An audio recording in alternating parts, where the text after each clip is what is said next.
todo, mi nombre es Juanita Arango y mi presentación se llama Puro Cuento. ¿Por qué puro cuento? Porque se trata de la narración oral o cuentería. ¿Qué es? Es sencillamente contar cuentos, historias, leyendas, y esto viene desde que existe la humanidad, mucho antes de la escritura, ya que más o menos siempre hemos hablado. Hay varios tipos más o menos de narración oral. Está la leyenda, mito, cuento, relato y más. Y se compone de serie de sucesos que avanzan en un tiempo determinado. Y ahorita les voy a explicar un poquito más sobre los tipos. La leyenda es ficción basada en hecha real, donde normalmente comienza con personas normales y a medida que va avanzando se van transformando en monstruos como la Llorona que nos han contado, o como el Coco y muchos más. Y este es un claro ejemplo de que ha existido mucho, porque sin necesidad de que estén escritas uno se las sabe. Uno sabe la historia de la Llorona, de la Pata Sola, de Coco, de todos esos. Anécdota. La anécdota es una narración corta de hechos vividos. Normalmente se cuentan cosas graciosas, cosas interesantes que atrapan la atención del oyente. Es algo un poco parecido a un chisme, algo así.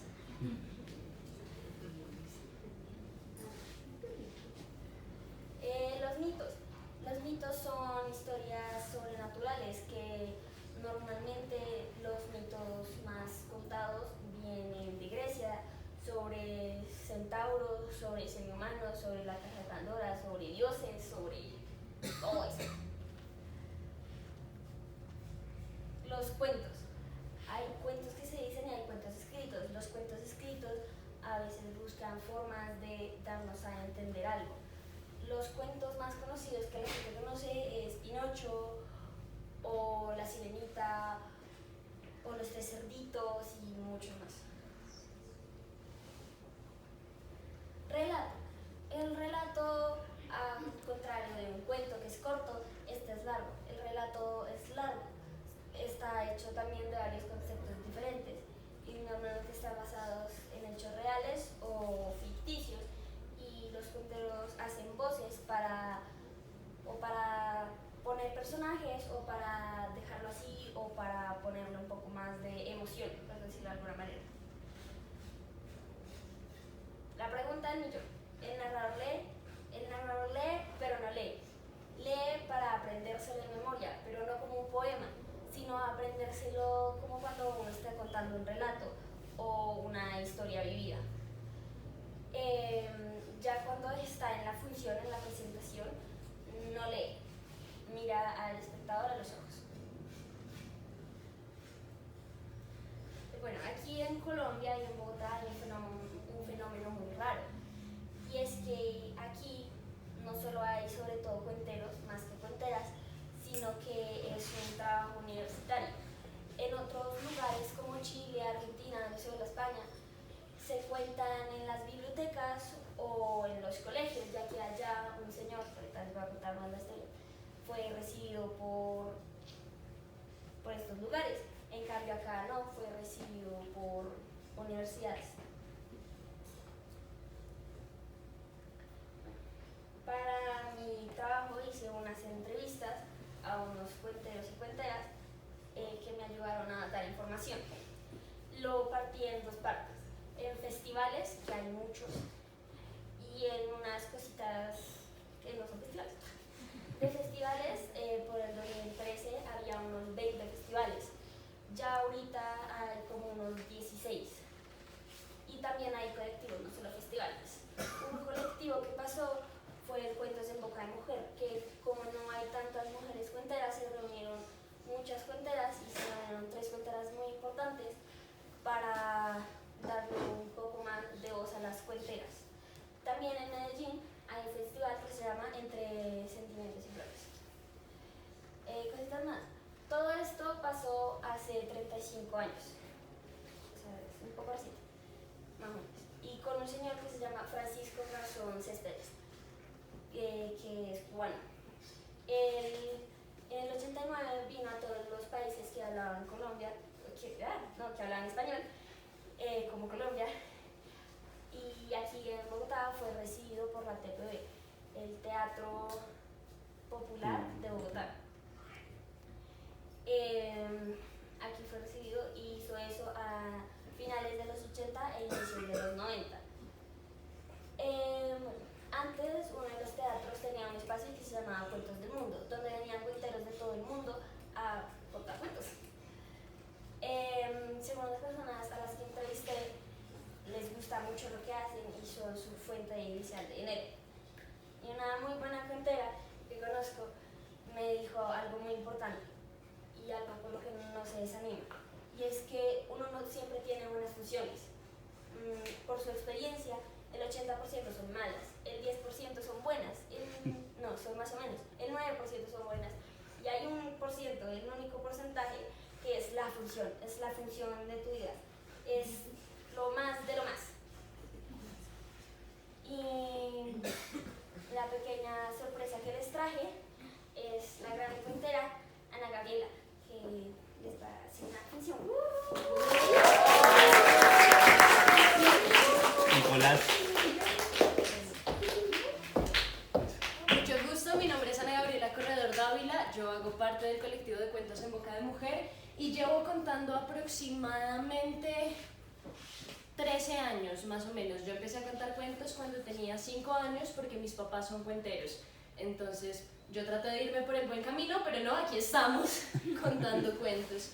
Y a mí sobre todo me gustan los cuentos de Gabriel García Márquez porque siento que como colombianos algo nos remueve en el interior. Para este cuento nos vamos a poner en uno de estos pueblos de la costa, de estos pueblos perdidos, donde a las 2 de la tarde hace un calor infernal, a las 12 del día nadie sale de su casa y la gente toda se conoce pero nadie se habla. En este pueblo vivía una mamá con sus 2 hijos, Dámaso y su hija menor.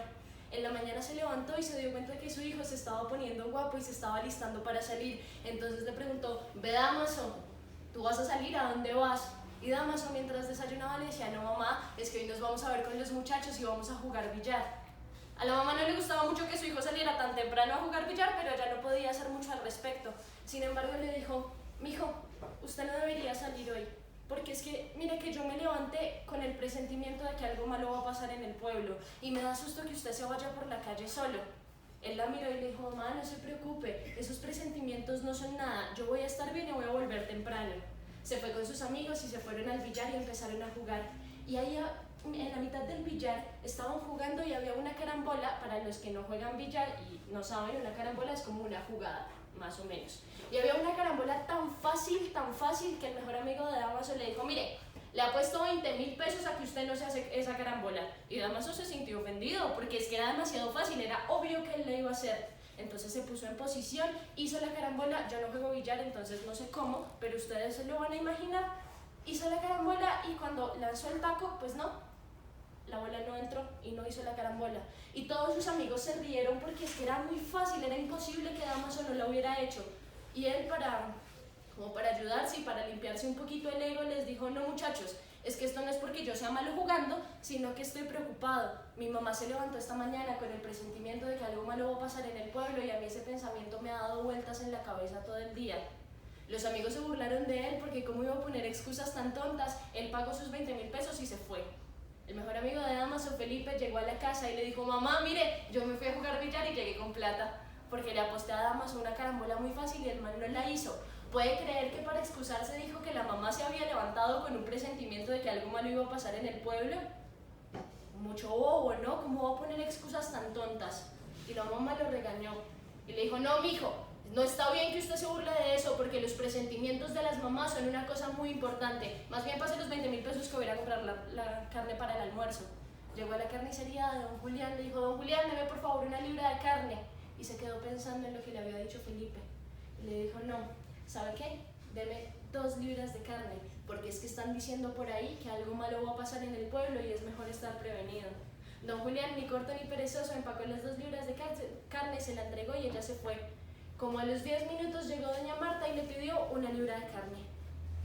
Y don Julián le dijo: doña Marta, ¿usted no querrá llevar 2 libras de carne? Lo que pasa es que me llegó el chisme de que algo malo va a pasar en el pueblo y pues usted y su familia, menos mal, están preparados, ¿no?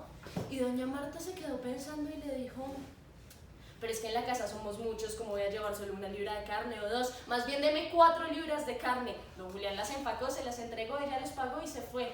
Y así llegaron todas las personas del pueblo a comprar la carne para el almuerzo y don Julián empezó a vender 4 libras, 8 libras, vaca y media y lo vendió todo.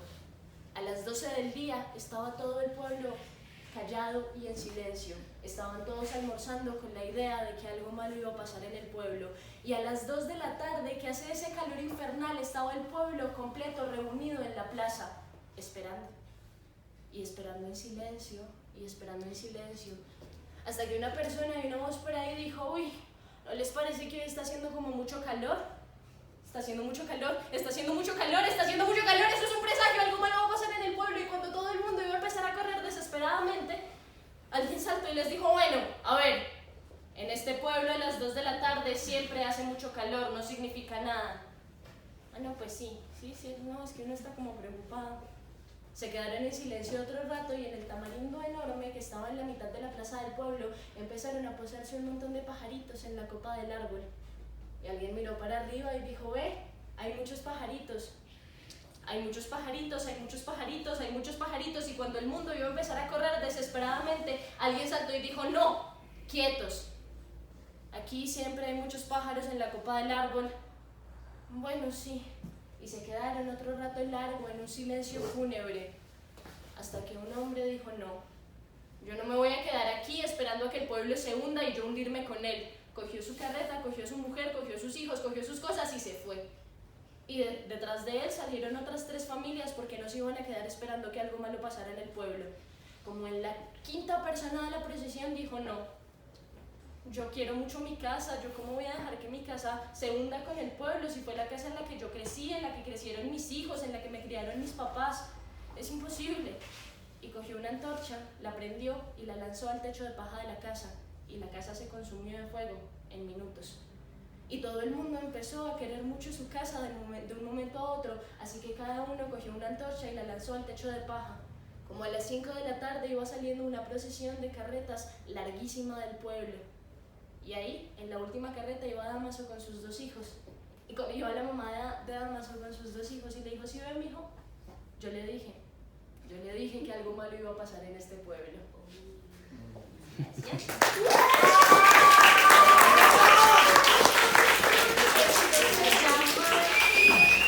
Una idea que da vueltas de Gabriel García Márquez. Ahora, para terminar, les voy a contar un par de cuentos corticos. A mí me gustan los cuentos de princesas. Siempre me han gustado. Y entonces estaba la princesa en lo alto de la torre, haciendo cosas de princesas. Todas sabemos lo que es hacer cosas de princesas, contar botones, regañar sirvientas y por supuesto esperando al príncipe azul. Pero la princesa estaba muy aburrida, ya se había cansado, así que se asomó a la ventana de la torre y vio lo que veía siempre, las tierras enormes de su padre y un caminito por la mitad. Y en la mitad del caminito venía un punto negro. Y como la princesa estaba tan pero tan aburrida, decidió esperar al punto negro. Y este se acercaba y mientras se acercaba iba tomando forma de hombre más bien feo, todo hay que decirlo. Tenía los pantalones roídos y sucios, iba descalzo, una camisa rota, era un campesino. Pero la princesa estaba tan pero tan aburrida que decidió bajar a la puerta de la torre y esperarlo a ver si ella lo podía ayudar. Y ahí se quedó esperando y mirando cómo venía el campesino. Era feo, pero feo de verdad. Y cuando llegó al frente de ella no supo muy bien por qué, pero le cogió las mejillas y le dio un beso maravilloso. Y cuando se separaron, el campesino se había convertido en un príncipe azul, o por lo menos así lo veía ella, o por lo menos así se sentía él. Listo. Entonces, el último cuento, ¿les gustan los cuentos de terror? ¡Sí! Entra el papá de su hijo corriendo al cuarto después de haberlo escuchado gritar y le pregunta, hijo mío, mi amor, ¿qué te pasó? Papá, es que hay monstruos debajo de mi cama. Y el papá le dijo, mi amor, los monstruos no existen, pero para que tú estés tranquilo me voy a agachar a revisar. Se agachó, levantó la cobija y lo que vio debajo de la cama fue a su hijo, que le decía con ojos aterrados, papá, papá, hay alguien encima de mi cama. Muchísimas gracias.